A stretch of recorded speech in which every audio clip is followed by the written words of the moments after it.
प्रियंका गांधी सांसद बनने के बाद आज पहली बार केरल के वायनाड पहुंची। उसके साथ राहुल गांधी भी हैं। केरल के कालीकट इंटरनेशनल एयरपोर्ट पहुंचे ही प्रियंका ने मीडिया से बातचीत में कहा, यहाँ वापस आकर खुश हूँ। यहाँ के लोगों के जो मन पड़ेगा वे मैं करूँगी। केरल के वायनाड लोकसभा उपचुनाव में प्रियंका गांधी को जीत मिली थी।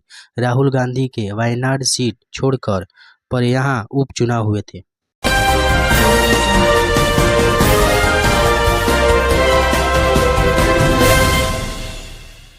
झारखंड में हेमंत सोरेन की लगातार दूसरी बार सत्ता में वापसी हो गई है। शनिवार को आए चुनाव नतीजे में इंडिया ब्लॉक ने 81 सीटों में से 56 सीटों पर जीत दर्ज की है, जो बहुमत के आंकड़े 41 से 15 सीट अधिक हैं। इंडिया ब्लॉक में झारखंड मुक्ति मोर्चा 34, कांग्रेस 16, राजद 4 और भाकपा माले 2 सीटों पर जीता है। इंडिया अपने गणा संथाल और कोल्हान को बचाने में कामयाब रहा है।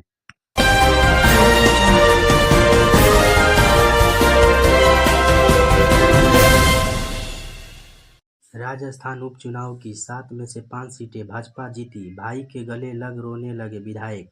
कांग्रेस ने 3 सीट करवाई, 4 पर तीसरी नंबर पर सही रही है। राजस्थान में 7 सीटों पर हुए विधानसभा उपचुनाव में सत्ताधारी पार्टी भाजपा को एक तरफा जीत हासिल हुई है। बीजेपी ने 5 सीटों पर 4 में से 1 सीट तौसा पर ही सिमट गई है। भारतीय आदिवासी पार्टी बीजेपी ने 84 सीट पर कब्जा बरकरार रखा है। चौसा में चौंकाने वाला परिणाम आया। यहाँ मंत्री गिरोड़ीलाल मीणा के भाई जगमोहन मीणा को हार कर सामना करना पड़ा।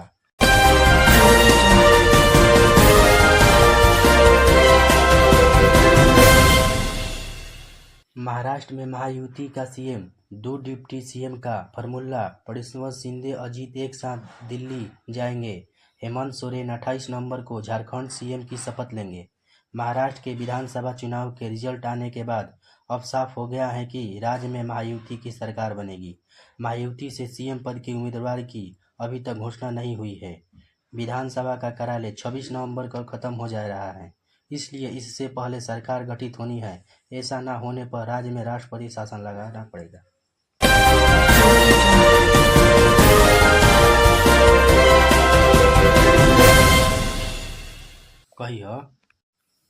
पप्पू यादव को फिर धमकी, 24 घंटे में हत्या कर देंगे। संसद को भेजा मैसेज, लॉरेंस भाई की तरफ से हैप्पी बर्थडे, आखिरी दिन एंजॉय कर लो। पूर्णिया से निर्दलीय सांसद पप्पू यादव को एक बार फिर से जान से मारने की धमकी दी गई है। धमकी देने वाले ने आखिरी 24 घंटे को मोहलत दी है। संसद के पर्सनल नंबर पर व्हाट्सएप पर मैसेज भेजा है, 24 घंटे से तुम्हारी हत्या कर देंगे। हमारी तैयारी मुकम्मल है। हमारे